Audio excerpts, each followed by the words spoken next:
Toledo, a este circo romano, este parque escolar, para concluir la primera parte de este ciclo de novela histórica con el que hemos querido que Toledo vuelva a ser luz de Europa, que Toledo brille, y con el que queremos además que Toledo se convierta, por justicia y por derecho propio, en la capital española de la novela histórica.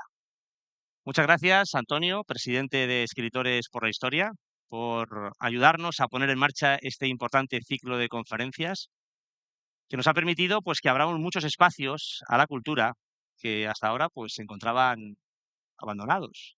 Porque seguro, y aquí hay muchos toledanos, que no recordamos que se haya hecho una cosa como esta. Al menos en los últimos 25 o 30 años yo no recuerdo una cosa así. Y lo finalizamos además de la mejor manera.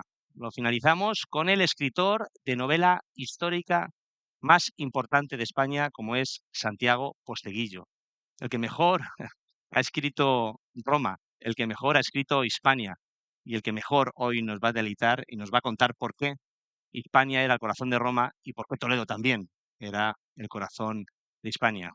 Muchísimas gracias, Antonio, y a todo el club, porque lo que comenzamos allá por el mes de febrero con Juan Eslava Galán en la Sinagoga del Tránsito, continuamos en el Museo de los Concilios, Iglesia de San Román, con Pepe Calvo, continuamos después contigo mismo en el Alcázar de Toledo, hablando del Cid y de los juglares, y terminamos con Isabel San Sebastián en la Sinagoga Santa María Blanca.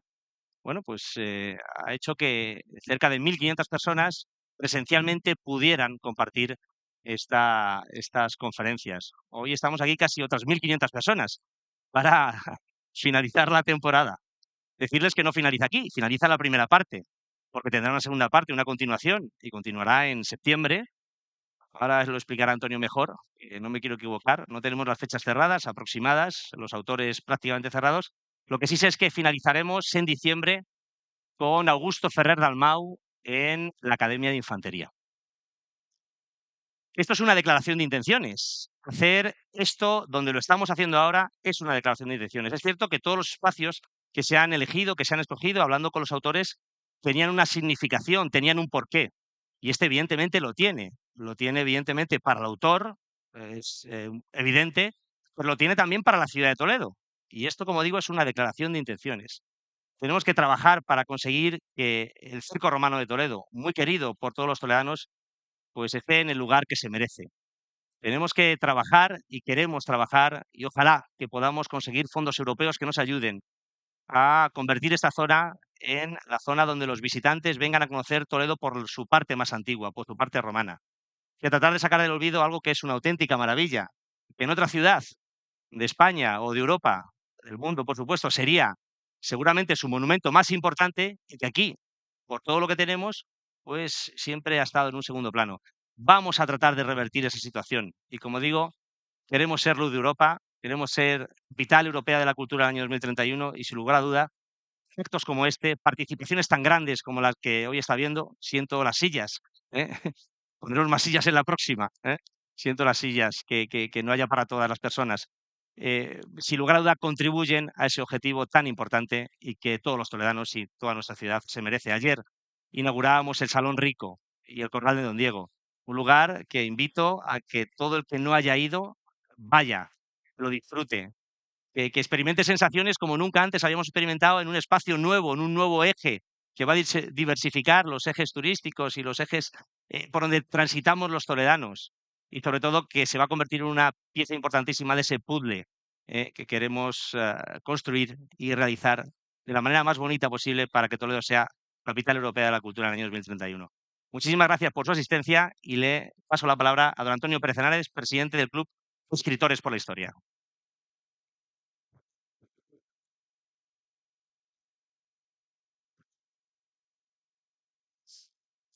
Asociación, pero nos da igual. No te preocupes. Cuando empezamos con esto, yo creía que iba a ir bien, pero esto no me lo esperaba. Honradamente, ninguno de nosotros. Esto lo habéis hecho vosotros. O sea, lo que está sucediendo en estas 5 conferencias con esta que llevamos es inaudito. Que se llenen los sitios, que no quede una silla. Por cierto, pueden pasar al fondo, Creo que por ahí hay algún lugar que a lo mejor pueden estar mejor. Esto, para un escritor, para nosotros los escritores, para quienes empezamos algún día a hacer esto de escritores con la historia con una intención tan solo, que era divulgar una historia y ponerla en valor cuando se la estaba despreciando, ninguneando, olvidando y hasta cancelando, esto no tiene precio. Esto es lo mejor que le puede pasar a un escritor. Hombre, hoy jugábamos sobre seguro. Santiago está en este proyecto desde el primer día y que es en estos momentos no solo el escritor de novela histórica más leído, no, está en el podium de los autores más vendidos de España, sino el primero que lo está. Pero además está abriendo en estos momentos unas vías que todos los escritores le tenemos que agradecer, porque Santiago, estás abriendo de nuevo la vía iberoamericana. Iberoamericanos vendían aquí con sus obras. Los españoles, y Santiago lo sabe bien, se empiezan a ir tanto al sur de Estados Unidos como a todo el continente que habla español. Porque hoy estamos hablando en el Foro Romano, en el circo. Ya sabía yo que iba a tener el lapsus. Menos mal que no he dicho hipódromo. Pero hoy estamos hablando en un lugar, estamos hablando la misma lengua, porque todos nosotros estamos hablando latín. Sí, no ha habido éxito mayor de Roma en ningún lugar del mundo que en Hispania. Nosotros, el romance, el román paladino, la lengua, el español, es ahora la lengua romana más hablada del mundo. Nunca han hablado más latín en el mundo. ¿Y quién hemos hecho eso? Nosotros, los hispanos. Trajano, Trajano, hispano, nosotros estaría profundamente orgulloso de que estuviéramos aquí y lo dijéramos. Emperador, para que lo sepas, Hispania es la que ha extendido el latín por el mundo más que nadie. Así que se lo dices a los de Roma, que también le tenían un poco de gato porque era español. Y no quiero decir nada más, simplemente seguiremos en septiembre, de entrada. Estarán Jesús Sánchez Adalid, Luis Zueco, Almudena de Arteaga, que tanto tiene que ver como Mendoza, como la heredera de la Casa Mendoza, con esta ciudad, de entrada hasta Garcilaso es familia suya. Y acabaremos con Augusto Ferrer Dalmau en la infantería, en la Academia de Infantería. ¿Saben por qué? Porque uno de sus grandes cuadros está en la Academia de Infantería, El Milagro de Empel. Y yo me callo, porque a quien han venido ustedes a oír hablar es a Santiago. Nos vamos a sentar ahí y qué tarde, porque, ¿saben una cosa? Nos hemos pasado toda la mirada viendo el parte meteorológico. Así que menos mal, está haciendo buena tarde, los vencejos vuelan. Gracias, y esto me lo llevo en el corazón para toda mi vida. Gracias.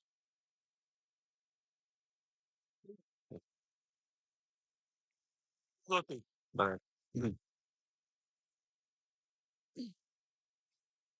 Bueno, buenas tardes, noches. John Ford se solía presentar y decir, soy cineasta y hago películas de vaqueros. Yo soy escritor y hago novelas de romanos. Muchas gracias al alcalde por este impulso tan grande que le está dando a todo lo cultural en Toledo. Muchísimas gracias a Antonio por invitarme a estar aquí y por todo lo que haces también con la Asociación de Escritores por la Historia, también promoviendo el interés de la historia por todos. Y muchas gracias a todos ustedes por decidir compartir esta tarde aquí con nosotros. Yo vengo a hablar esta tarde de Hispania, el corazón de Roma. Voy a hacer un rápido repaso por la historia de la civilización de la antigua Roma, desde la República al Imperio, donde voy a intentar ilustrar que realmente, en gran medida, el corazón que ha palpitado en Roma era hispano. Pero voy a ver si puedo justificar esto con mis palabras y mis ejemplos. pero estamos en un lugar muy especial. Hay debate sobre si el tamaño importa o no importa. Yo creo que puede importar, y puede importar mucho. Fíjense, 328, 402 o 422. Los grandes circos que hay en Hispania, los que han quedado, circos romanos, donde se celebraban estas espectaculares carreras de cuadrigas, 7 grandes vueltas al circo, grandes apuestas, que jugaban la vida. Estamos justamente donde daban la vuelta, salían desde el otro lado de la carretera a una enorme distancia. Hablaba del tamaño. El circo romano de Tarraco, 328 metros de longitud. Es verdad que tienen muy bien preservados algunos de los túneles, de los pasadizos que daban acceso, pero no tienen la extensión del circo. Si vamos a otro gran circo que hay en Hispania, el Circo de Mérida, 403 metros. Tampoco está nada mal.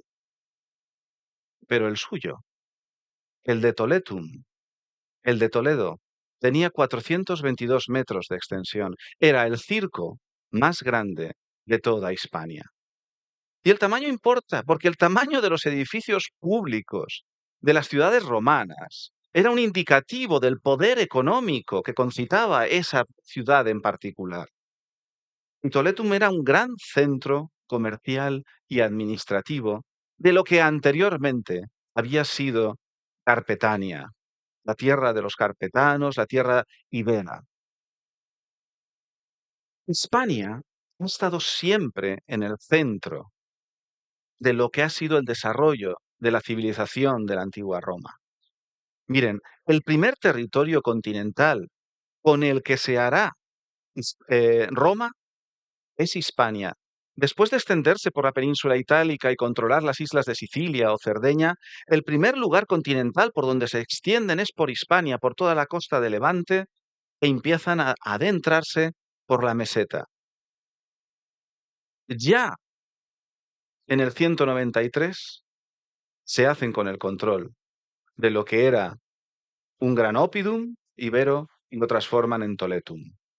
Pero antes, justo entre el 218 al 202, durante el desarrollo de la Segunda Guerra Púnica, en el gran pulso militar entre los dos imperios que se están jugando a finales del siglo III a.C., el control del Mediterráneo occidental, esto es, esa incipiente, emergente Roma y Cartago, el pulso se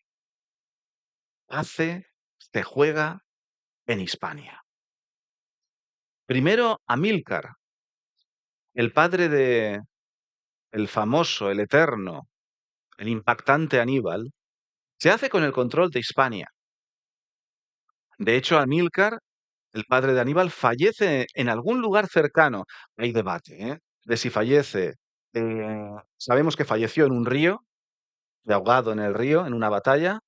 Y hay debate de si puede ser el río Segura, pero es mucho más probable que fuera el río Tajo, por aquí cerca. Los cartagineses se harán con el control de los grandes recursos económicos que ofrece Iberia. Y Roma contraatacará con los escipiones para hacerse con el control precisamente de todos estos grandes recursos que los propios cartagineses, bajo el mando de Aníbal, están utilizando para atacar la mismísima Roma. En ese gran pulso que se hace, que tiene lugar en Hispania, y siempre estoy subrayando esto, ganarán los romanos. Insisto mucho en esto, Hispania como el corazón de Roma, porque en este mundo occidental en el que estamos, que en los últimos siglos pasó a ser controlado por el mundo anglosajón, percibimos la realidad del pasado a través de cómo nos lo han mostrado los anglosajones. Que saben vender siempre lo que ellos quieren. De hecho, hay que reconocerles que sacan petróleo de donde no hay.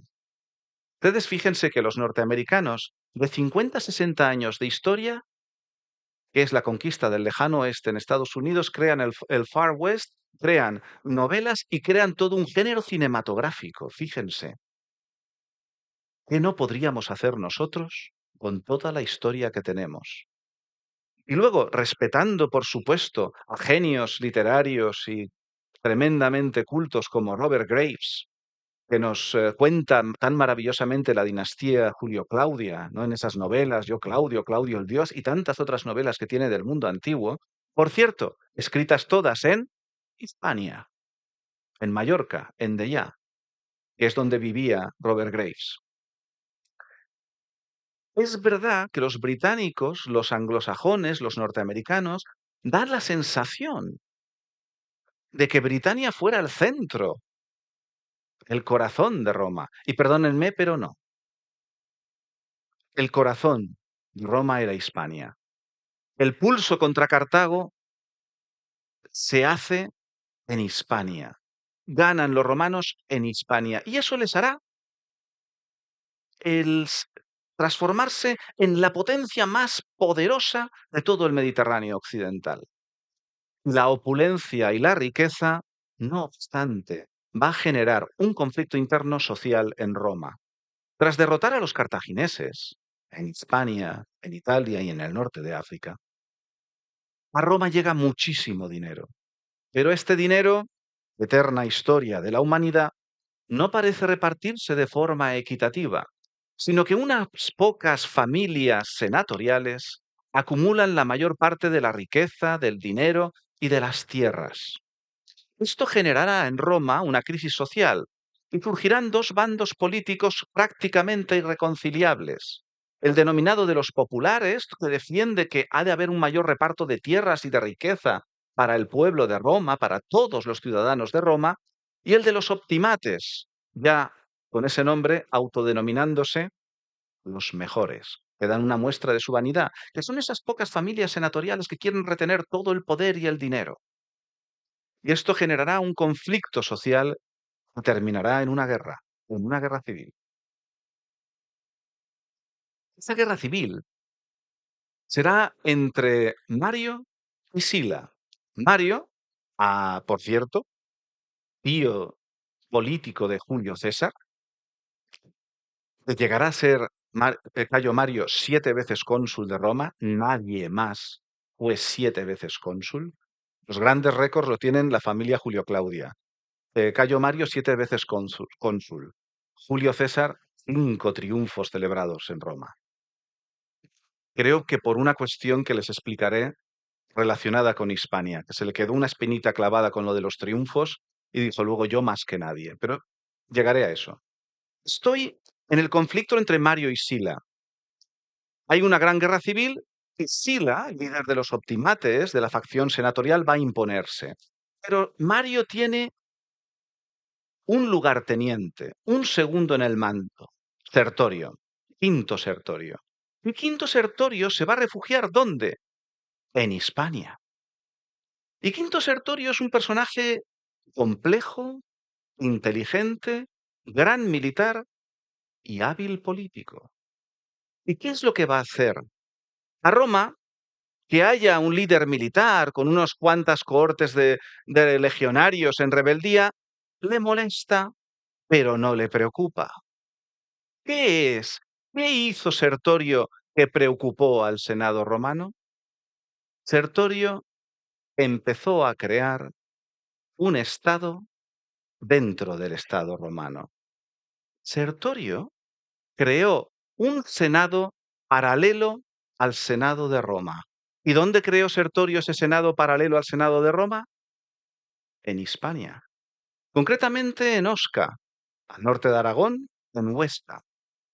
Crea un Senado donde fusiona senadores romanos, evidentemente favorables a la facción popular, y senadores de origen, y esto también es sorprendente, de origen hispano, celtas e iberos, porque va teniendo esa visión de que Roma ha de integrar a su vez a las provincias que está añadiendo a su control, a su poder. Este Senado paralelo sí que preocupa al Senado romano en la propia Roma. ¿Y qué hacen cuando ¿Alguien está creando un Estado dentro del Estado? Pues miren, envían ejércitos a solucionar el problema. Y envían un ejército con el senador Metelo, y no es suficiente, porque Sertorio era un brillantísimo militar. Sertorio luchó por toda la zona sur de Hispania, por toda la zona central, incluido la zona de Carpetania, la zona de Toledo. Y luego, como Metelo no es suficiente para acabar con la rebelión de Sertorio y su senado paralelo, deciden hacer dos cosas más. Envían a su mejor general, un joven denominado Pompeyo, al que le pusieron el sobrenombre, cuidado, de Carnifex, el carnicero, de lo cruel y brutal que era contra sus enemigos. Mire, yo soy valenciano. Como valenciano, yo no puedo ser pompeyano. Los de Pamplona sí, porque Pompeyo creó Pompaelo, que es donde estableció un campamento cuando intentaba cazar a Sertorio en la zona próxima a Aragón, y creó ahí de Pompaelo viene la ciudad de Pamplona. Pero es que Pompeyo con mi ciudad no se portó muy bien. En esta guerra civil contra Sertorio, en la zona de Levante, Sertorio estaba asediando la ciudad de Lauro, Liria, una ciudad que tendré que mencionar otra vez en la charla. Una ciudad romanizada muy importante que estaba a favor de Pompeyo y de los senadores. Entonces Pompeyo intentó atacar a las tropas de Sertorio. Sertorio lo rodeó, Pompeyo tuvo que huir y se sintió humillado. Y quería castigar a alguna ciudad que estuviera a favor de Sertorio. Pensó en Sagunto, pero Sagunto, si ustedes lo han visto, está en lo alto de una montaña, en una tremenda acrópolis. Y Pompeyo quería una venganza rápida. Y entonces vio mi pobre ciudad de Valencia, totalmente en el plano, en la llanura, sin apenas fortificación, y la arrasó. La quemó, la incendió. No respetó ni los templos. El Turia se volvió rojo, dicen las fuentes. Como comprenderán, yo no puedo ser pompeyano y he decidido escribir un montón de novelas sobre Julio César que lo va a derrotar. Para que sepan de dónde... Yo es que desde el rencor escribo bien. Pero estoy con el pulso para acabar con el Senado paralelo que ha creado Sertorio en Hispania.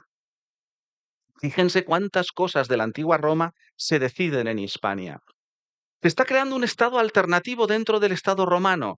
¿Y qué deciden hacer desde el Senado de Roma? Una ley de amnistía. Deciden hacer una ley de amnistía mediante la cual proponen que aquellos que están apoyando a Sertorio y su rebelión y su golpe de Estado, que es lo que está dando, otra cosa es que podamos estar de acuerdo con Sertorio o no, pero él está rebelándose dentro del Estado romano. ¿Para qué hacen la ley de amnistía? Para que los que están con Sertorio se pasen al bando de Pompeyo diciendo que en cuanto puedan se volverán a pasar al bando de Sertorio. No, tienen que decir que se van a quedar ya siempre en el bando de Pompeyo. Son exigencias romanas, cosas que hacían en aquella época.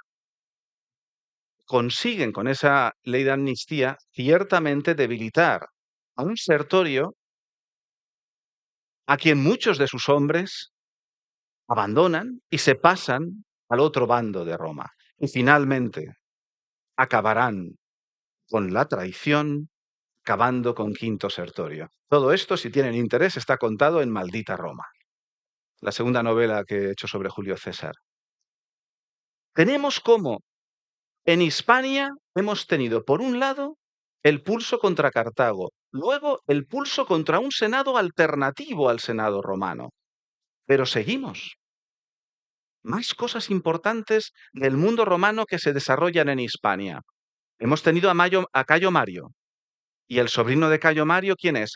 El romano más conocido de todos los tiempos, Cayo Julio César. Cayo Julio César, derrotado su tío Mario, derrotado Sertorio, heredará el control de la facción popular, esa que defiende que hay que hacer un reparto de riqueza, de tierras, de derechos, para el pueblo de Roma. César va a venir en 4 ocasiones diferentes a Hispania. Ni una ni dos, 4. La primera vez que viene, como cuestor, conocerá Hispania. Llegarán, dicen que hasta Gades. En Gades irá al templo de Hércules. Y en el templo de Hércules dicen que al salir vio la estatua de Alejandro Magno. Y se quedó triste, porque se dio cuenta de que Alejandro Magno con su edad ya había conquistado el mundo. Y él sentía que no había conseguido nada. Y de Gades, de Cádiz, sintió que tenía que volver a Roma y conseguir su ascenso político. Volverá en una segunda ocasión en ese ascenso político porque Julio César conseguirá ganar 5 elecciones seguidas en Roma. La primera para cuestor, con lo que consigue ingresar en el Senado romano. Uno no nace, aunque seas patricio senador de Roma, has de ganar unas elecciones. ¿Cómo consigue Cayo Julio César ganar 5 elecciones seguidas? Con una técnica electoral sorprendente. Él se presentaba con un programa electoral, salía elegido y lo cumplía. Entonces volvía a presentarse con más promesas, lo volvían a elegir y lo volvía a cumplir. Y así ganó 5 veces. Se ve que eso en la antigua Roma funcionaba. Sus oponentes políticos se desesperaron tanto que no se les ocurrió otra cosa, porque claro, podrían haber pensado prometer cosas y cumplirlas, pero en su lugar pensaron, lo vamos a comprar, porque todo el mundo tiene un precio. Y reunieron la sorprendente cantidad de millones de dracmas que en una traslación, para que nos entendamos, a euros, equivaldría a unos 625 millones de euros.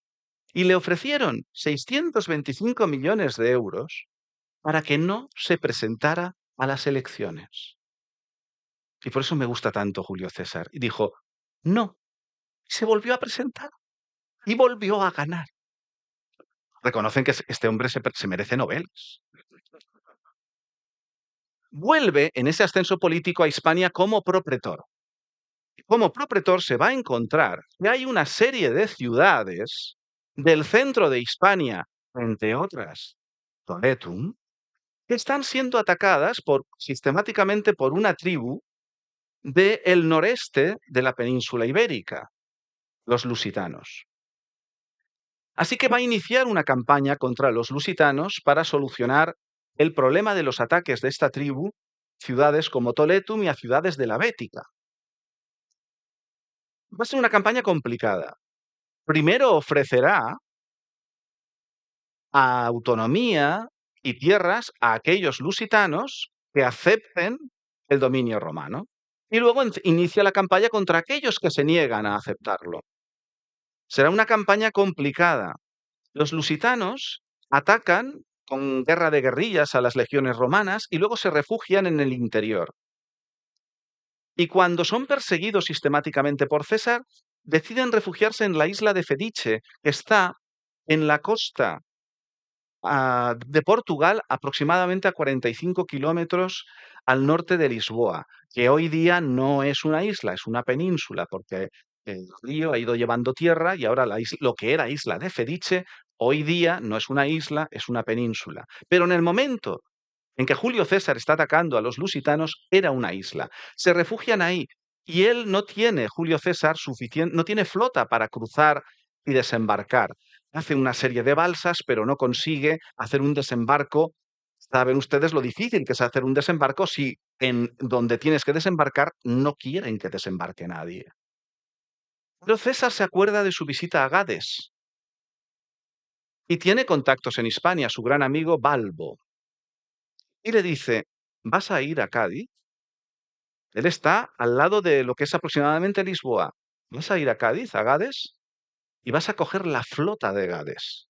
Vas a circunnavegar la península hasta que llegues a alcanzar esta posición. Y con la flota de Gades desembarcamos y resolvemos la resistencia de los lusitanos. Y eso es lo que hizo, y es lo que consiguió. Y eso le hizo merecedor de un triunfo en Roma.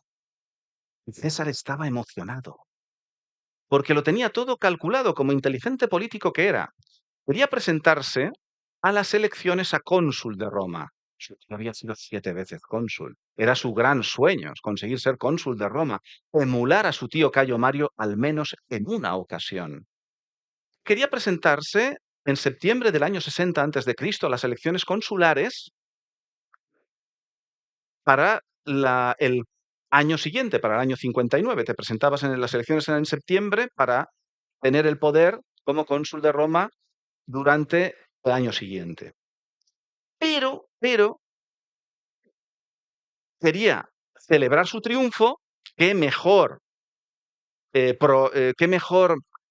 proyección electoral, ¿no? Qué mejor publicidad electoral que celebrar un triunfo militar por las calles de Roma y a las semanas presentarte como candidato a cónsul. Pero César tenía a los optimates, a la facción senatorial siempre en contra, y unos políticos muy inteligentes también, Cicerón y Catón, diseñaron una estrategia para bloquear su candidatura. Ellos no iban por lo del soborno no había funcionado. Había que bloquear directamente la posibilidad de que César se presentara candidato. Cuando vas a celebrar un triunfo en Roma, no puedes entrar en la ciudad de Roma, porque estás con poder militar. Para evitar golpe de Estado en la ciudad, nunca puede entrar nadie con poder militar. Has de abandonar el poder de tus legiones y entonces ir al foro de Roma, ahí sí que había que ir al foro de Roma, y presencialmente presentar tu candidatura. Todo esto se me ocurrió explicarlo en Tarragona hace unos días. Y César pensó, ¿y si me presento in absentia?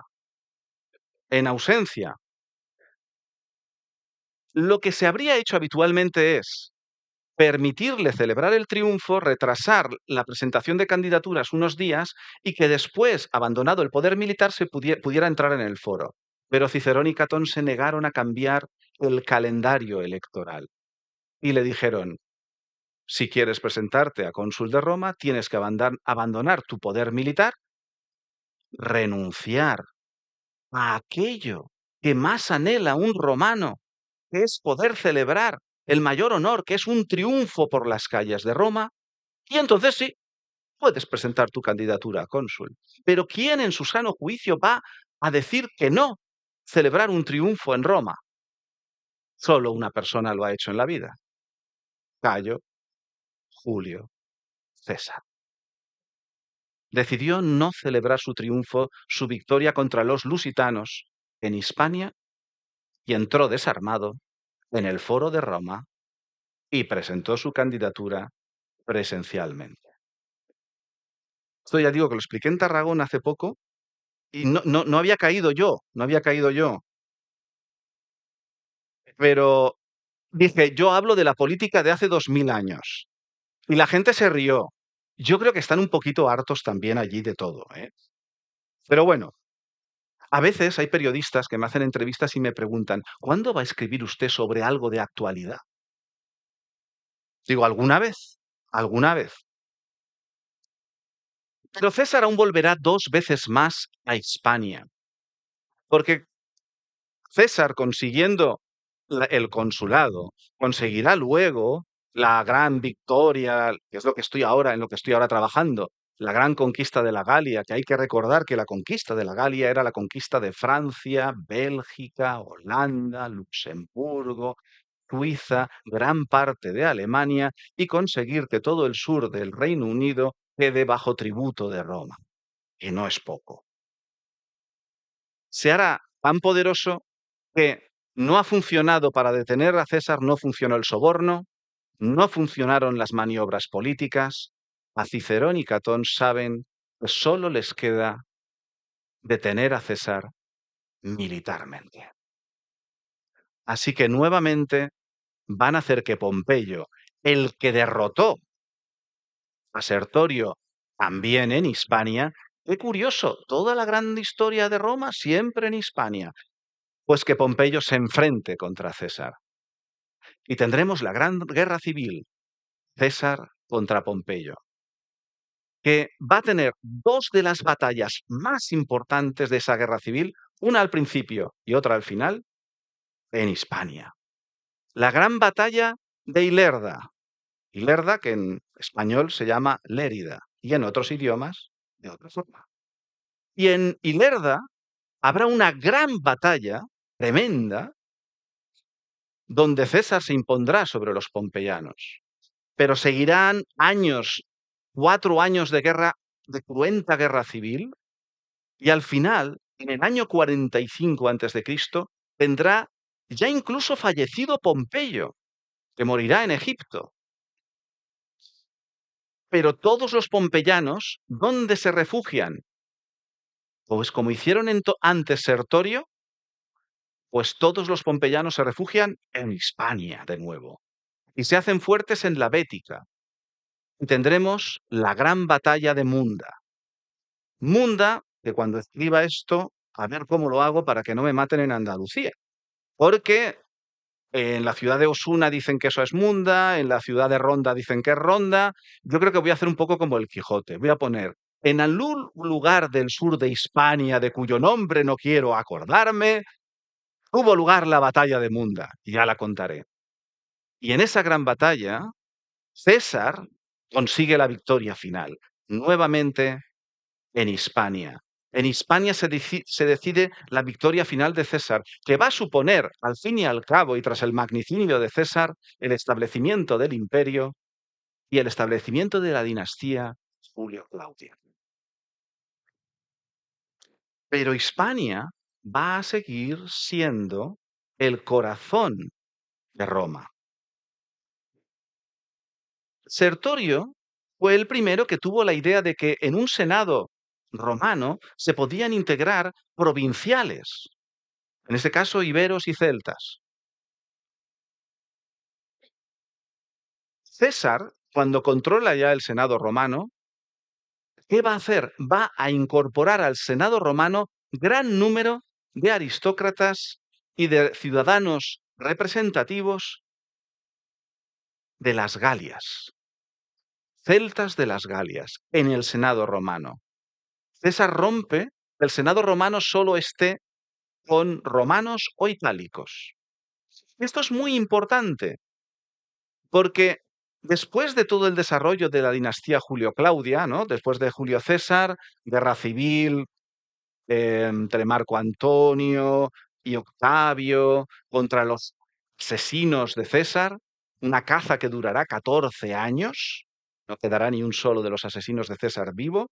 Luego enfrentamiento entre Marco Antonio y Augusto, y finalmente Augusto prevalece, funda el imperio, y después de Augusto tenemos a Tiberio, tenemos a Calígula. Esto es todo lo que han visto en la serie de televisión maravillosa de Yo Claudio, de la BBC, y llegaremos a Nerón.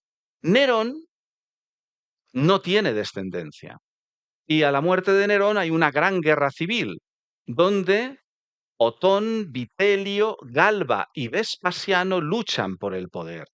Vespasiano, con gran apoyo desde Hispania, nuevamente, gana y establece la dinastía Flavia. Es decir, la segunda dinastía imperial, la primera dinastía imperial se establece en gran medida desde Hispania. La segunda dinastía imperial, la Flavia, también. La dinastía Flavia son Vespasiano, luego Tito. La dinastía Flavia es la que construye el Coliseo de Roma. Y después de Tito, Domiciano. Domiciano es una especie de segundo Calígula, un mal emperador o un segundo Nerón. Acabará su reinado, su gobierno en el desastre, y el Senado romano tiene pánico a otra guerra civil, porque ya vieron caer una dinastía. La dinastía Julio-Claudia cayó, hoy hubo una guerra civil. Y Roma no se puede permitir guerras civiles porque se debilita. Y en las fronteras, en el Rin, en el Danubio y en el Éufrates, necesitan las tropas, no que las tropas se enfrenten en guerra civil. Así que el Senado nombra a un hábil político, Nerva, para que de alguna forma gestione una transición. Y Nerva, en año y medio, 2 años, va a tomar la decisión política más importante. Necesitan a alguien que sea capaz de controlar el Senado y que además sea respetado por el ejército. ¿Quién podemos encontrar así? Bueno, pues tiene 2 candidatos. ¿Sabe de dónde son los 2 candidatos? Sorpresa, los 2 de Hispania. Nigrino, de esa ciudad que he mencionado antes que atacó Sertorio, Liria, que está también cerca de Valencia, y un tal joven Trajano. Nerva sopesa las 2 opciones. Nigrino es una persona muy poderosa y ¿qué ha pasado? Que como Vespasiano ganó e instauró la segunda dinastía, la Flavia, con apoyo hispano, emuló a César e introdujo varios senadores hispanos en el Senado romano. El Senado romano tenía senadores itálicos, galos e hispanos. Entonces Nigrino tendría el apoyo de los hispanos. Pero Trajano, padre, era una persona muy inteligente. ¿Qué había hecho con su joven hijo Trajano, que era un gran militar? Decidió casarlo, el matrimonio en Roma era siempre político, decidió casarlo con una mujer de origen galo, de la aristocracia de Nimes, con Plotina. Y eso quería decir que Nerva sabía que Trajano hijo tendría el apoyo de los senadores de origen galo y de los senadores de origen hispano, porque el propio Trajano era de Hispania, de Itálica. Y además, y esta era evidentemente la guinda, Trajano era enormemente respetado por el ejército. ¿Dónde había empezado Trajano a servir a Roma militarmente? En Hispania, en Legio, León, donde había siempre la Legión Séptima establecida para proteger los yacimientos de oro de lo que hoy son ese espectacular parque que se puede ver todavía de las médulas en León. Si no lo han visto, se lo recomiendo. Pero luego, no solo había protegido esas minas, sino que había sido llevado Trajano a Germania, a mantener a los germanos en la frontera del Rin. Y ahí había tenido duras batallas contra el enemigo. Y ahí había empezado realmente a ser preciado por su valentía, por su honestidad y por su ejemplaridad por el ejército romano. Y Nerva decidirá que daba igual que nunca jamás un emperador que no hubiera sido de origen itálico hubiera existido. Pensó que Trajano, de origen hispano, tenía que llevar los designios de Roma. Y elige a Trajano, de Itálica, al lado de Sevilla. De nuevo, Roma ahora ya no solamente es que una dinastía imperial surja por el apoyo o por los acontecimientos que ocurren en Hispania. No, es que ahora ya tenemos al emperador de origen hispano. Y encima acabará siendo uno de los mejores emperadores de Roma, si no el mejor. De hecho, a partir de Trajano, en el Senado romano, cuando se elegía a otro emperador, decían al nuevo emperador: ojalá tengas tanta suerte, tanta fortuna como Augusto y seas tan bueno como Trajano. Es que Augusto tuvo muchísima suerte en su vida, eso ya lo contaré alguna vez. Pero Trajano, decían, tan bueno como Trajano. Lo llamaron el Optimus Princeps, el mejor de los príncipes, el mejor de los gobernantes. ¿Qué hizo Trajano para ser considerado así por todos? Miren, algunos trazos así concretos. Luchó contra la corrupción política. Se le ocurrió. Cuando llegó, encontró un estado corrupto por el gobierno de Domiciano, donde se vendían los cargos políticos. Decidió que no, que los cargos políticos serían por la capacidad de cada uno para ejercerlos.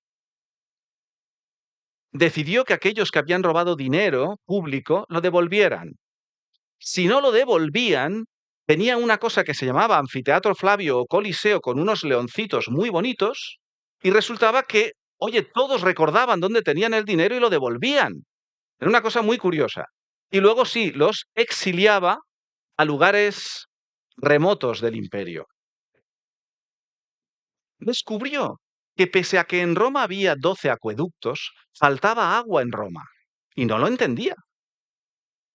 Así que cogió a un senador honesto, el senador Frontino, y le dijo: averíguame por qué no llega suficiente agua para los ciudadanos de Roma.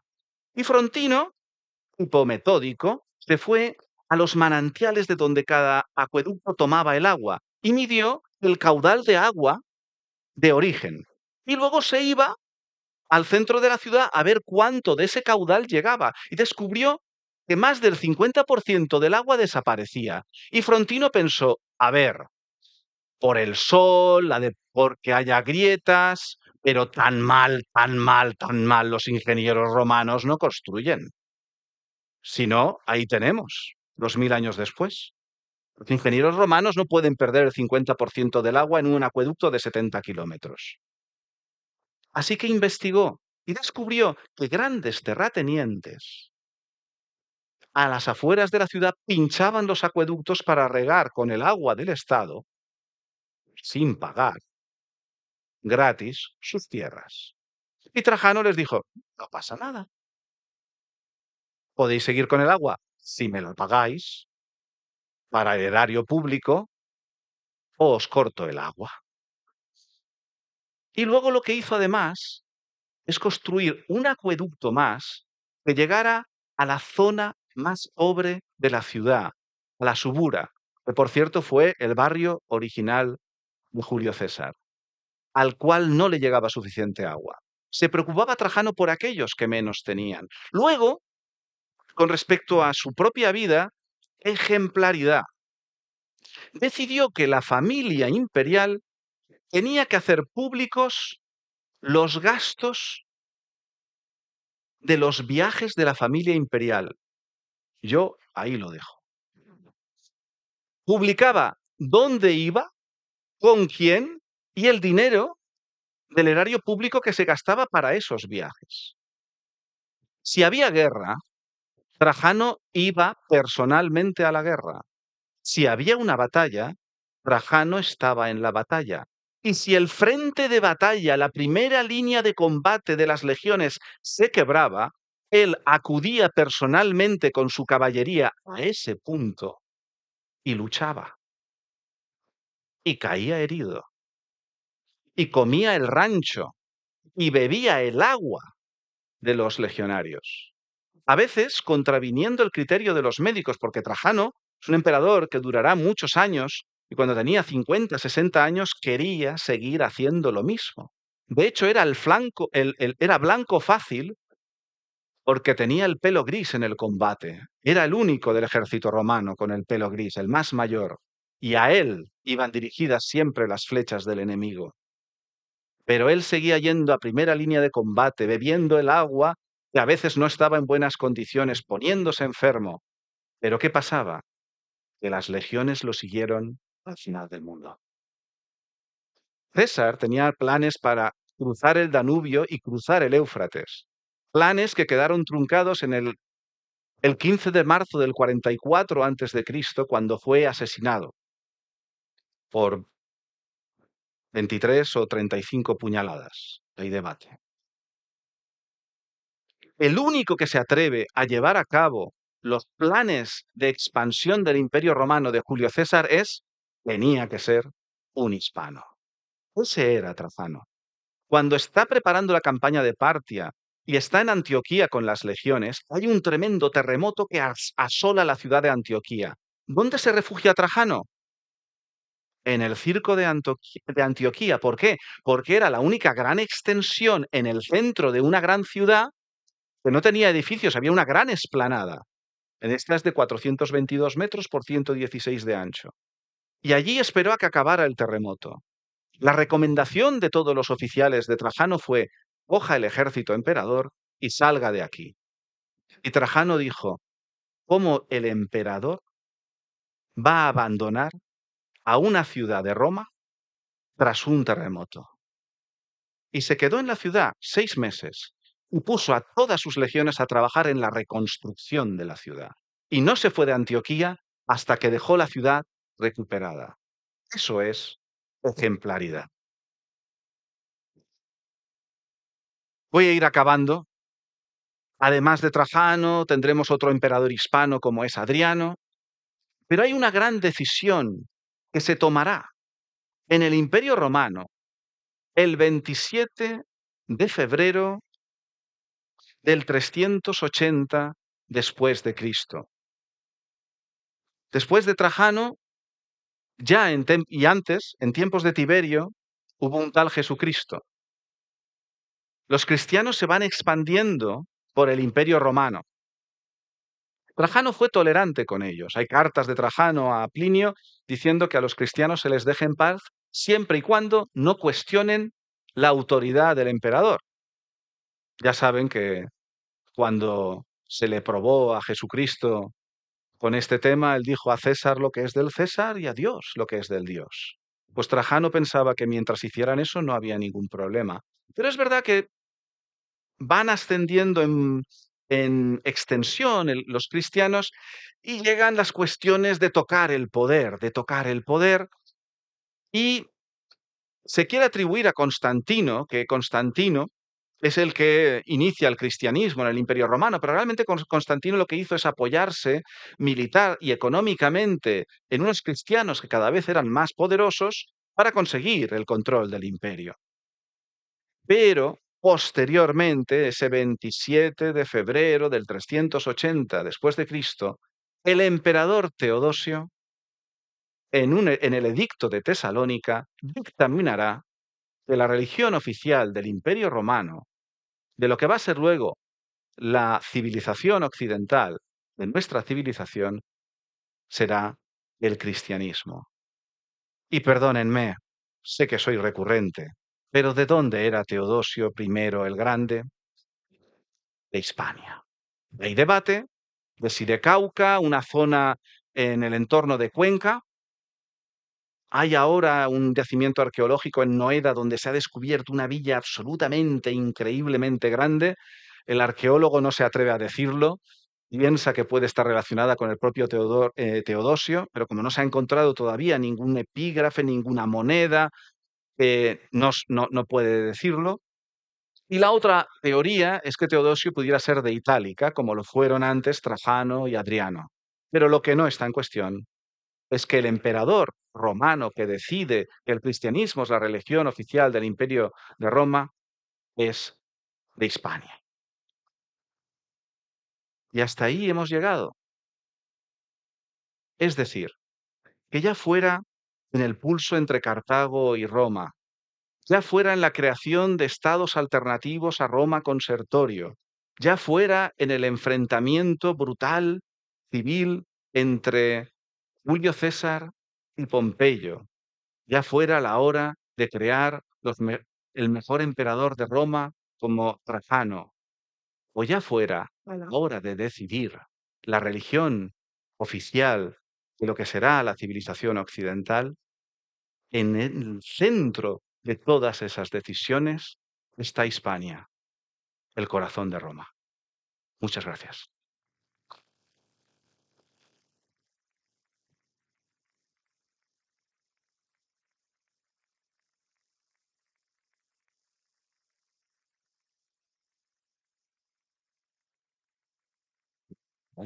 Sí, sí. Bueno.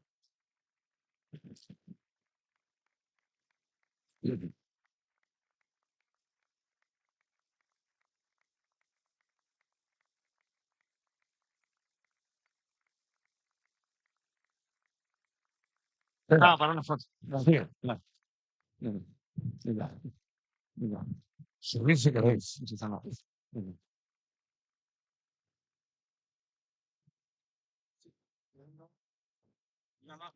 Sí.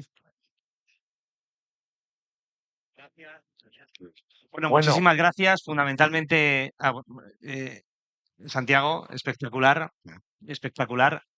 Gracias a todos. Ahora vamos a tratar de organizar de la mejor manera posible las firmas, porque es tan amable de quedarse con nosotros, además sin límite de tiempo, para firmar todos los ejemplares que quieran, todas las obras que quieran. Tenemos aquí una mesa a su parte izquierda, aquí, y bueno, pues estará con nosotros para firmar todos los ejemplares. Antonio.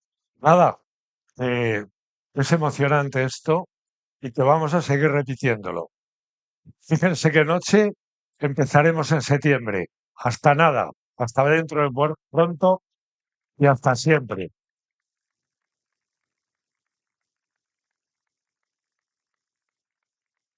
Bueno.